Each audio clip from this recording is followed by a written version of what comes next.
आज हम गांव लसुड़िया में दिलीप जी पाटीदार, अनिल जी और विजय जी के खेत पे आए हैं, जहां पर हमने पपीता में वायरस रोग आ रहा था उसके लिए दवाई दी थी, जिनका इन्होंने छिड़काव किया है 3 बार और इनको काफ़ी अच्छे परिणाम मिले हैं।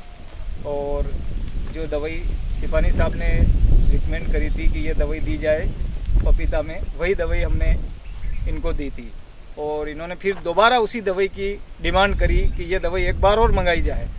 जब इनके 2-3 साल से ये पपीता लगा रहे हैं और पपीता में इनके जो वायरस आया आज दिन तक कंट्रोल नहीं हुआ, और जो पपीता लगाई और जिसमें वायरस आया उखाड़ते गए नहीं लगाते गए, उखाड़ते गए नहीं लगाते गए, और पिछले साल तो 50% इनका प्लांट ख़त्म हो गया था।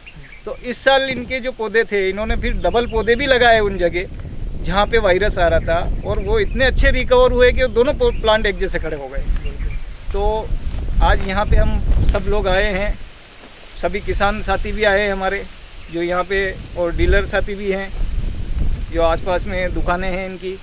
तो सभी लोगों को ये प्लांट दिखाने के लिए हम लोगों ने बुलाया है विशेष तौर पर। और जो किसान हैं हमारे विजय भाई और अनिल भाई, वो भी यहाँ पे हैं, उनसे भी कुछ जानकारी ली जाए। सिपानी साहब भी यहाँ पे है, मुकेश भाई भी है, हमारे नवीन जैन साहब भी है माइक्रो केमिकल के। सबसे पहले तो आपको ये मालूम होना चाहिए कि वायरस क्या होता है, नंबर 1। दूसरा, इसका प्रसार कैसे होता है। तीसरा, क्या इसकी रोकथाम का कोई उपाय था या नहीं था। ठीक है। तो जब से पपीता लगाया जा रहा है देश में, तब से ये लीफ कर्ल वायरस इसको बोलते हैं। तो ये पपीते में आता ही आता है, चाहे नई वैरायटी हो चाहे पुरानी वैरायटी हो।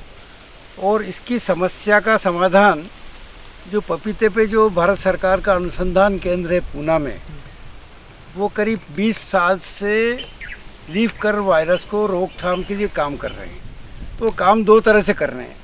एक तो ऐसी जातियों का विकास करें जिसमें बीमारी नहीं आए, ये सबसे अच्छा उपाय है। अगर ऐसी जाति मिल जाती है कि जिसमें बीमारी नहीं आए तो अपनी समस्या समाधान हो गई। फिर आपको ना कोई दवाई करना ना देख रेख करना, लेकिन वो भी अभी होने में दूरी है थोड़ी। दूसरा ये कि ऐसी दवाइयाँ बनाई जाए या ऐसी दवाइयों का उपयोग किया जाए जो इस वायरस को रोकथाम कर सके। तो वायरस का जो प्रचार प्रसार या प्रसारण होता है वो कैसे होता है, आपको शायद ध्यान होगा सब लोगों को। जो मच्छर होता है, जिस वायरस वाले पौधे में जब वो उसको रस चूसने के लिए अपनी चोंच डालता है और फिर वही मच्छर स्वस्थ पौधे पे जाके और उसको पंक्चर करता है या वहाँ से रस चूसता है, तो वायरस को यहाँ से वहाँ ट्रांसमिट कर देता है। तो हमारे 2 उपाय हैं। एक तो जो ट्रांसमिशन होता है एक पौधे से दूसरे पौधे को, उस कड़ी को तोड़ना। उस कड़ी को तोड़ने के लिए हमने एक दवा बनाई है, उसको हम ऑलराउंडर कहते हैं। ऑलराउंडर से मतलब ऐसा इंसेक्टिसाइड, जैविक इंसेक्टिसाइड जो चूसने वाले मच्छरों को भी नियंत्रित करे और इल्लियों को भी नियंत्रित करे। तो एक छिड़काव तो हमने सुझाव दिया था उसका किया जाए, नंबर 1। दूसरा, हमने एक जो अब इसमें क्या, जितना पौधा स्वस्थ रहेगा उतनी बीमारी कम आएगी। तो सूक्ष्म तत्वों का महत्व आप सब समझते हैं। उसमें कौन कौन से तत्व होते हैं, जस्ता है, तांबा है, लोहा है, मैंगनीज है, बोरोन है। इस सभी के सूक्ष्म तत्वों का एक मिश्रण हमने चुना और वो हमने इनको दिया। अब वो बताएंगे कौन सा मिश्रण हमने दिया था। माइक्रोन गोल्ड है आपके पास? तो ये माइक्रोन गोल्ड का इनने सूक्ष्म तत्वों के मिश्रण के रूप में उपयोग किया। दूसरा, हमने एक नानो कापर। नानो कापर क्या है कि ये अपने जो बीमारियां होती फफूंदनाशी, उनमें अधिकांश पुरानी फफूंदनाशी में कापर होता था। तो अब कापर की प्रभावशीलता ऐसी है कि ये ब्रॉड स्पेक्ट्रम है, बहुत लंबे दूरी तक काम करता है, कई बीमारियों पर करता है, 100 बीमारियों पर काम करता है। लेकिन इसकी मारक क्षमता बढ़ाने के लिए हमने क्या किया कि तांबे के कणों को सूक्ष्मतम बना दिया। सूक्ष्मतम मतलब अपने बाल के 100वें हिस्से, 1000वें हिस्से का बना दिया। और उसमें तांबे की मात्रा तो कम हो गई, लेकिन प्रभावशीलता कई गुना हो गई। तो ये जब नानो कापर बनाया है, उसका मकसद ये था वो बैक्टीरिया पे काम करे, फफूंद पे काम करे और कुछ अंशों तक वो वायरस पे भी काम करे। अब अंत में हमने स्वस्थ और ये सब ठीक ठाक रहे, इसके लिए एक प्रिवेंट 100 करके दवा थी।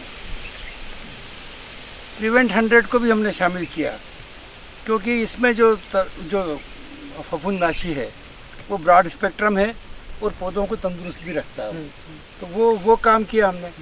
और सबसे इम्पॉर्टेंट हमने कहा कि वायरस के लिए क्या किया जाए, तो हमने एक प्रोजेक्ट बनाया था वायरस के बारे में।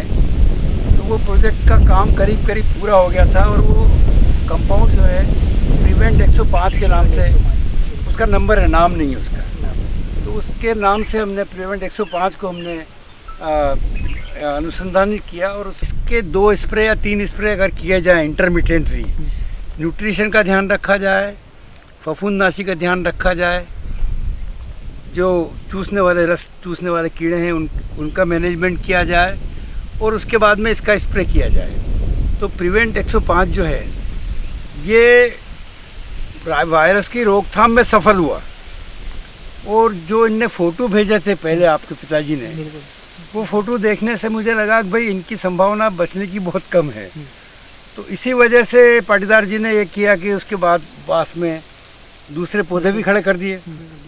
तो और प्रिवेंट 105 का स्प्रे 2 बार कर चुके हैं ये।